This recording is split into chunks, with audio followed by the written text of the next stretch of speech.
there's not only is there the fallacy out there that you clip the flower when you harvest it, and Ghost that pipe? you don't pull it. Yeah, and that you don't pull it, and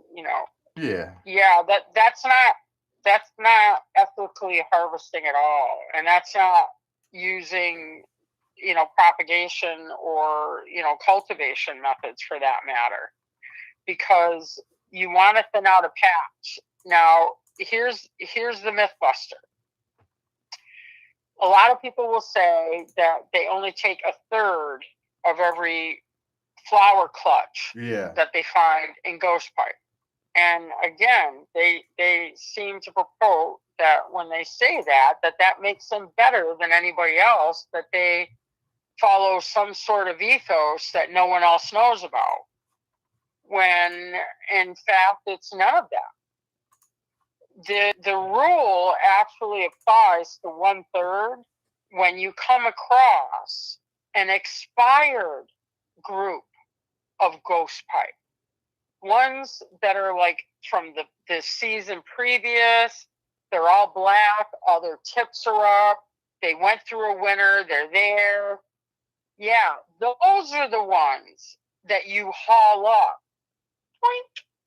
They're easier to pull when they're expired and dead, and you don't have to worry so much about disturbing where the root system is, and you won't kill the clutch. That's where the 1/3 comes in. Again, that's propagation. Yeah. It's cultivation. A lot of people just like hear themselves say it that way, and then they switch over. Yeah. And who knows how they're harvesting out there? They could be taking every single one of them, and then they go on eBay or Etsy or wherever the hell and say, "Hey, I only take this, this, and this." I don't know, but listen, a lot of people tell you what you want to hear, not just that's all.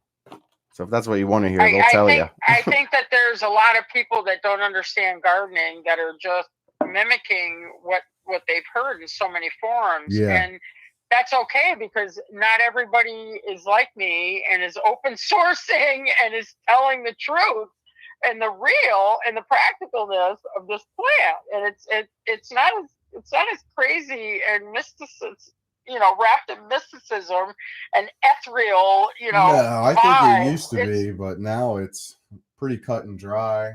Yeah, but the reason why you want to take though, and usually you'll see like a tight cluster. There'll be a whole bunch of them. That's why people see them, because they see this big black stalks or whatever, and they're drawn to it. Take 1/3 of those and pull them straight up. It's easier to pull when they're expired.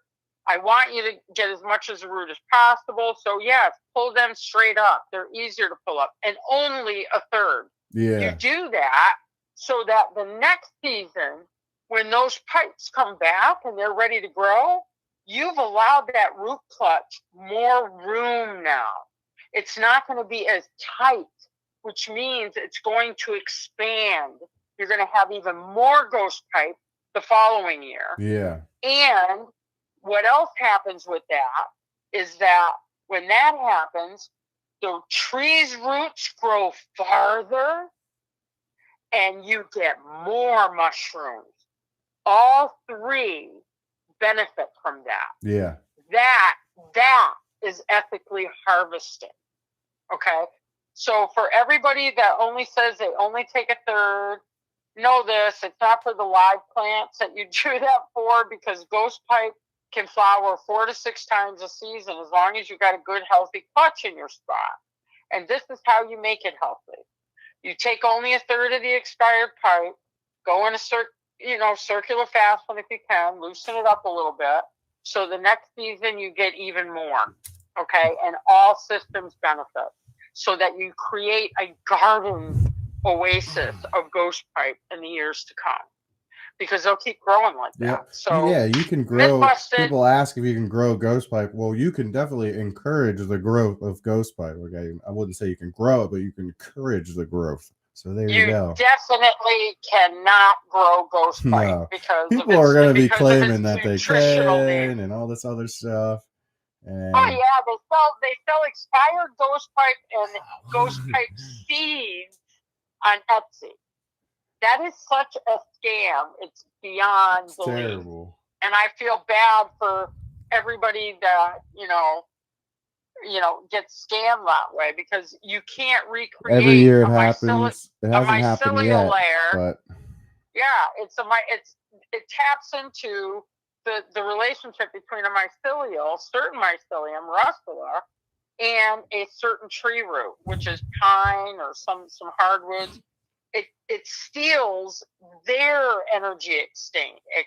Yeah, ghost pipe is parasitic. It does not give back. You can never grow it by seed. Even if you got a boreal area, unless you can entice the growth of a mycelial, an underground network to grow in your yard, I don't know how somebody. I think where there's a will, there's a way, but a lot of mushroom growers think they can grow ghost pipe. So I challenge the people out there that think they can. They can't. Even if you can grow it, let me tell you something. Even if you can grow it, I don't think you can match the medicinal properties that the forest can provide. No. So even if you can get it to sprout, it's not going to have, in my opinion, the good stuff. It would never sprout unless the mycelial. I know two. Listen, I grew up around Kennett Square. I know I know one mushroom grower for sure that is interested in it, and it's just like. He's just like, well, what do I do? I get seeds? I'm like, no, you got to get. I'm like, dude. I said, I don't know. You got to throw a bunch of money at it and time, and maybe you'll fail. Listen, I don't have money and time. I go out. Thousands of the world's most elite botanists, have tried for millennia. Okay? Yeah. To try to. It's better just to take care of the gardens you have access to. Yeah, but listen, that's how come it got that mysticism wrapped around it, because nobody could figure out how it could grow. It just automatically shows up. Yeah, so then they just come up with stuff, right? Yeah, and Emily Dickinson does an illustration in her books and how much she loves ghost pipe. Well, why? Because it's calming. It works for physiological and psychological. So, yes, it's been revered here in the United States for a long time by the very elite, and definitely all the Native American tribes, and a lot of cottage herbalists that are out in areas a lot like of homesteaders now. And homesteading is a big deal. They all know about it. Yeah, everybody knows about it. That's what I want to be doing. I want to be homesteading, cutting meat, homesteading, maybe running a little online business.